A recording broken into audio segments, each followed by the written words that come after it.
Hi, my name is Dr. Mark Romeo, and today I'm going to be talking about depression. We're going to be talking about one main category, and that's chemical depression. You can have situational depression where things happen, you have a loss of a family member, a divorce, you have some stressful event, or an accumulation of stress over your lifetime which can lead to depression. That's not the type of depression I'll be speaking about today.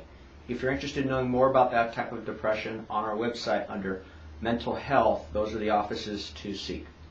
What I'm speaking about is a chemical depression, where the brain does not work properly because it's deprived of one of the three components that it needs to make certain that every individual component of the brain, which we call the neuron, is working properly.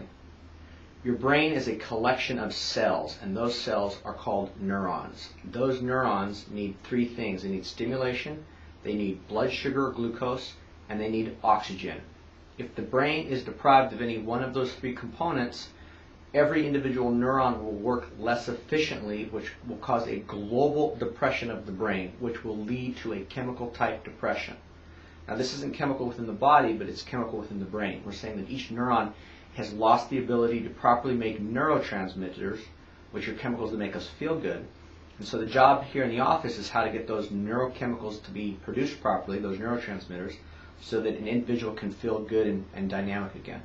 The way we do that in the office is through lab work. We send patients out to the lab and we determine where they're having some type of disorder that's causing a decrease in one of those three components: stimulation, glucose, or oxygen. That's number one. Number two, are they having a blood glucose instability?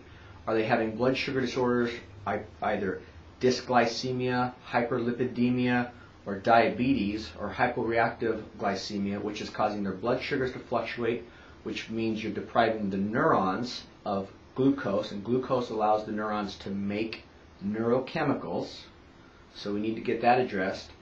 And lastly, we need to see if the patient has some type of oxygen-carrying disorder, for example, an anemia. There are 400 different types of anemias, not just iron anemias. And a lot of times a patient will get diagnosed with an anemia and they'll go take iron, and their symptoms will not get better. The reason for that is you can't look at just iron anemias and state that every patient has an iron anemia.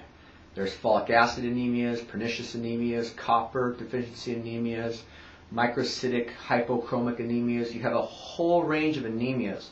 What an anemia is, it's the inability for the blood to carry oxygen. And if you can't carry oxygen, you can't get oxygen to the neurons, and you can't get those neurons to make those neurochemicals for an individual to feel good. So once again, in closing, my name is Dr. Mark Romeo. I'm speaking on behalf of the San Buenaventura Family Wellness Clinic.